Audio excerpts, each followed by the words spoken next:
எல்லாரும் எப்படி இருக்கீங்க? நான் ரொம்பவே நல்லா இருக்கேன். இன்னைக்கு நம்ம ரொம்ப நாளைக்கு அப்புறம் ஒரு சண்டே விளாக் தாங்க பார்க்க போறோம். எப்பவும் போல நைட்டே கிச்சன் ஃபுல்லா கிளீன் பண்ணியாச்சு. இது இந்த விளாக்ல மட்டும் இல்ல, எல்லா விளாக்லயுமே சொல்லியிருப்பேன்.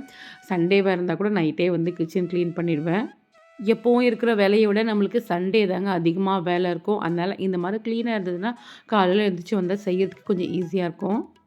டீ போட்டு குடிச்சிட்டு கொஞ்ச நேரம் ரிலாக்ஸ் பண்ணிவிட்டு அதுக்கப்புறம் சமைக்கிறதுக்கு ஸ்டார்ட் பண்ணிட்டேன். சண்டேனால என்ன நான்வெஜ் தானே.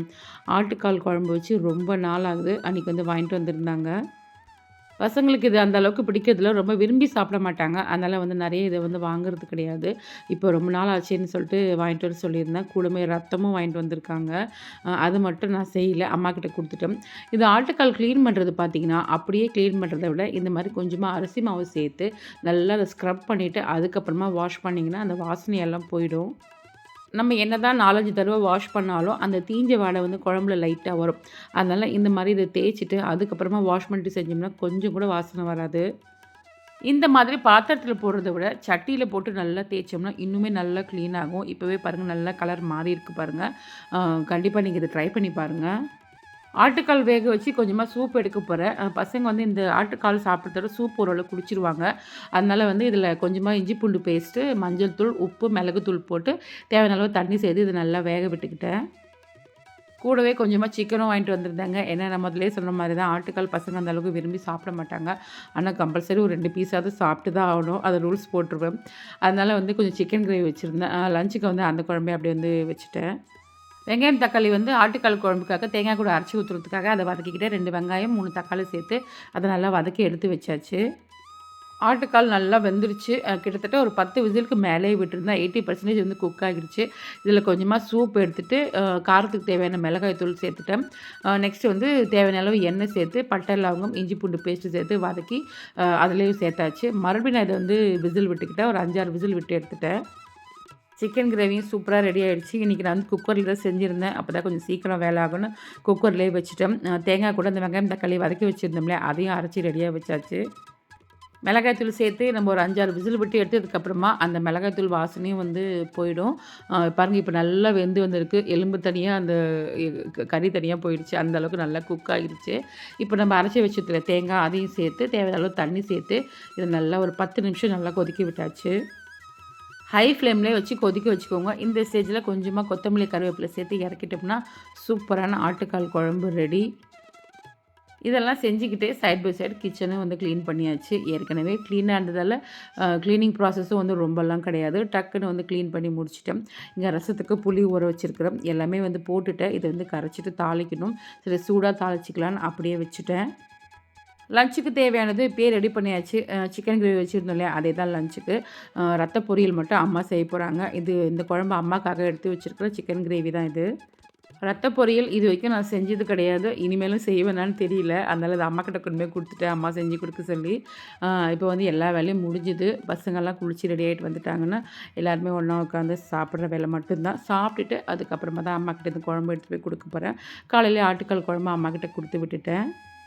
சுட சுட இட்லி, ஆட்டுக்கால் குழம்பு, சிக்கன் கிரேவி சூப்பரா ரெடி ஆயிடுச்சு. பசங்க வந்து காலையிலேயே அத கொஞ்சம் சாப்பிட்டுக்குவாங்க. அதனால வந்து அதையும் சேர்த்து கொண்டு வந்து இங்க வச்சிருக்கிறேன். ரொம்ப நாளைக்கு அப்புறம் இன்னைக்கு கொஞ்சம் ஆட்டுக்கால் குழம்பு வந்து சாப்பிட்டேன். செம்ம டேஸ்ட்டா இருந்தது. கிச்சன் வேலையெல்லாம் நான் முடிச்சுட்டேன். பசங்க வீட்ல இருக்கிறதுனால, அந்த மத்த கிளீனிங் வேலையெல்லாம் வந்து அவங்க பார்த்துக்கிட்டாங்க. பொதுவாவே வந்து சாட்டர்டே, சண்டேல வந்து அவங்க தான் அந்த வேலையெல்லாம் செய்வாங்க. இப்போ பெரியவ வீட்ல தானே இருக்கிறா. அதனால கொஞ்சம் ஈஸியா இருக்கு. எனக்கு கொஞ்சம் நெறைய ஹெல்ப் பண்றா. துணி மடிக்கிற வேலை மட்டும் தான் இருந்தது. சாப்பிட்டுட்டு ஃப்ரீயா இருக்கும்போது மடிச்சுக்கலான்னு அப்படியே வச்சாச்சு. இப்ப எல்லாரும் சாப்பிட்டுட்டு ஒரு 12 மணி வரைக்கும் அப்படியே உட்காந்து டிவி பார்த்துட்டு இருந்தேன். அதுக்கப்புறமா வந்து சாதம் ஒல வச்சுட்டு, அம்மாக்கு அந்த சிக்கன் கிரேவி கொண்டு போய் குடுத்துட்டு வரலான்னு வந்து போயிருந்தேன்.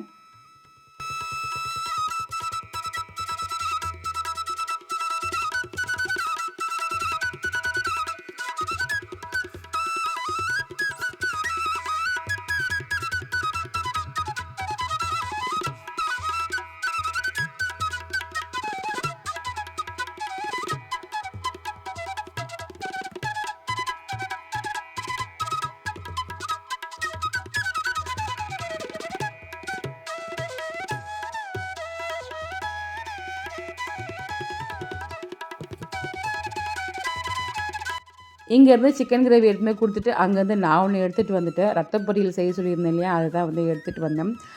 இந்த இடத்துல வந்து நான் ஏற்கனவே ஒரு வ்ளாகில் வந்து காட்டியிருப்பேன். இந்த மணி பிளான்ட் மட்டும் தான் இருந்தது.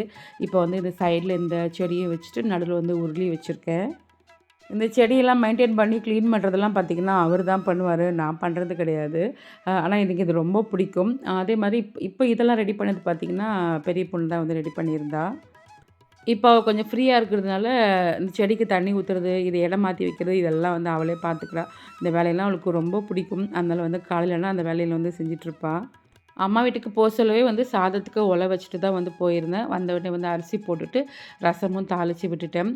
இந்த ரத்த பொரியல் பார்த்திங்கன்னா எனக்கு அவ்வளோ பிடிக்கும். ஆட்டுக்கால் குழம்பும் பிடிக்கும், ரத்த பொரியலும் பிடிக்கும்.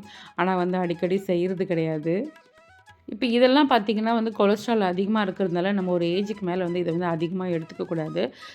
நாங்கள் அதனாலே வந்து அந்தளவுக்கு செய்யாததுனால பசங்களும் இதை வந்து விரும்பி சாப்பிட்றதில்ல.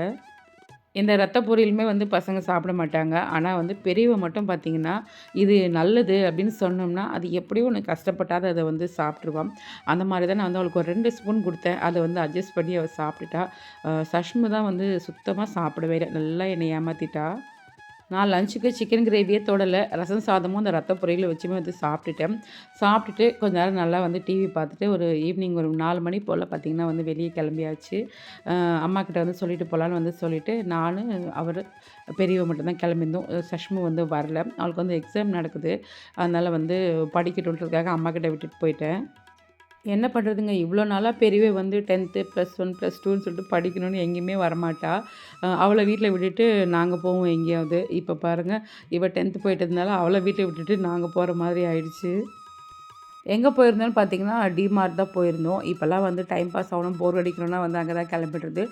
நிறைய திங்ஸ் வந்து அங்கே ஓகே தான். நான் வந்து நிறைய இப்போல்லாம் அங்கே தான் வாங்குறது.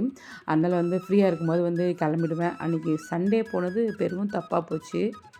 டிமார்ட்லேருந்து பார்த்தா இந்த தீர்த்தகிரி முருகர் சிலை வந்து அவ்வளோ அழகாக தெரியுது. இது வந்து கும்பாபிஷேகத்துக்கு ஒரு வாரம் முன்னாடி தான் நான் போயிருந்தேன். அன்றைக்கி போகலான்னு பார்த்தா எனக்கு ஆசையாக இருந்தது அதை பார்க்கும்போது. ஆனால் வந்து அன்றைக்கி நான்வெஜ் சாப்பிட்டுட்டோம். அதனால் போகவே முடியல. சரி, அதுக்கப்புறம் கண்டிப்பாக வரணும்னு நினச்சிட்டே இருந்தேன். ஆனால் சந்தர்ப்ப சூழ்நிலை அமையவே இல்லை. கும்பாபிஷேகத்துக்குமே வந்து வர முடியல. என்னோடய பெரிய பொண்ணுமே பார்த்திங்கன்னா தீவிர முருகர் பக்தர். அதனால் அவளுக்கு ரொம்பவே ஆர்வமாக இருந்தது. என்ன பண்ணுறது, நான்வெஜ் சாப்பிட்டுட்டுமேன்னு வந்து கொஞ்சம் அமைதியாயிட்டா. அதனால் வந்து கண்டிப்பாக ஒரு நாள் போயிட்டு அந்த வீடியோ நான் உங்களுக்கு ஷேர் பண்ணுறேன். நான் இந்த வீடியோ போடும்போது கும்பாபிஷேகம்லாம் வந்து முடிஞ்சிருச்சு. அதுக்கப்புறம் தான் நான் வந்து போக போகிறேன். போயிட்டு கண்டிப்பாக அந்த வீடியோ நான் உங்களுக்கு ஷேர் பண்ணுறேன். அதையே கொஞ்ச நேரம் நின்று பார்த்துட்டு அதுக்கப்புறம் உள்ளே போகலான்னு பார்த்தா எவ்வளோ கூட்டம் இருக்குது பாருங்கள். இது வரைக்கும் நான் டிமார்ட் வந்து இவ்வளோ கூட்டத்தை நான் பார்த்ததே கிடையாது. திருவிழா மாதிரி இருந்தது. எங்கள் அக்கா அப்போவே சொன்னாங்க. அன்றைக்கி மத்தியானம் தான் வந்து எங்கள் அக்கா கால் பண்ணியிருந்தாங்க. அன்றைக்கி முந்தின நாள் அவங்க போயிருந்திருக்காங்க. கூட்டமாக இருந்துச்சுன்னு சொன்னாங்க. சரி, ஓகே, ஏதோ கூட்டம் இருந்திருக்கும் அப்படின்னு நினச்சிட்டேன் நான். ஆனால் இவ்வளோ கூட்டம் இருக்குன்னு நான் நினச்சி கூட பார்க்கல. டிமார்ட் போயிட்டு எல்லாத்தையும் வாங்கிட்டு பில் போட்டுட்டு 1/2 மணி நேரத்தில் வெளியே வந்தது அதுதாங்க ஃபர்ஸ்ட் டைம். ஏன்னா எதுவுமே வாங்குற மாதிரியே இல்லை. அங்கே அவ்வளோ கூட்டமாக இருந்தது. அதனால் ஒரு முக்கியமான பொருளுக்கு மட்டும் எடுத்துகிட்டு வெளியே வந்துட்டேன். அன்றைக்கி மறுநாள் பார்த்திங்கன்னா ஸ்கூல் ரீஓப்பன். அதனாலயா இல்லைனா 1ஆந்தேதி டைம்ன்றதுனால என்னென்னு தெரியல. அவ்வளோ கூட்டம் இருந்தது. பில்லிங்கும் பார்த்திங்கன்னா அவ்வளோ கியூ இருந்ததால் நான் வந்து வாங்கியே முடிக்கல. அதுக்குள்ளே போய் அவரை கியூ நிற்க சொல்லிட்டேன். ட்ராலியுமே கிடைக்கல. பேஸ்கெட்டும் ஒன்று தான் கிடச்சிது. அப்படியே வந்து சின்ன சின்ன பொருளாக அதில் போட்டு பெரிய பொருளாக அப்படியே கையில் எடுத்துக்கிட்டு அப்படியே போய் வந்து பில் போட போயாச்சு. ஒரு 1/4 மணி நேரம் தாங்க. பில் போடுறதுக்கு ஒரு 1/4 மணி நேரம், அவ்வளோதான். 1/2 அன் ஹவரில் வெளியே வந்துட்டோம். டிமார்ட்டுக்கு வந்தாலே எப்போவுமே வந்து இந்த பாப்கார்னும் ஐஸ்கிரீமும் வாங்காமல் போகிறதே கிடையாது. எனக்கு இந்த பாப்கார்ன் ரொம்ப பிடிக்கும். நம்ம வந்து தியேட்டரில் வாங்குகிற பாப்கார்னை விட இது ரொம்ப சூப்பராக இருக்கும். ஓகே ஃப்ரெண்ட்ஸ், இந்த விலாகோட எண்டுக்கு வந்தாச்சு. இந்த சண்டே விலாக் உங்களுக்கு பிடிச்சிருக்கும்னு நினைக்கிறேன். இனி வரப்போகிற வீடியோவில் ரொம்பவே இன்ட்ரெஸ்டிங்காக இருக்கும். கண்டிப்பாக மிஸ் பண்ணாமல் பாருங்கள். இந்த வீடியோ பிடிச்சிருந்தால் லைக் பண்ணுங்கள், ஷேர் பண்ணுங்கள், மறக்காமல் சப்ஸ்கிரைபும் பண்ணிவிடுங்க. நெக்ஸ்ட் வீடியோவில் நான் உங்களை மீட் பண்ணுறேன். பாய்.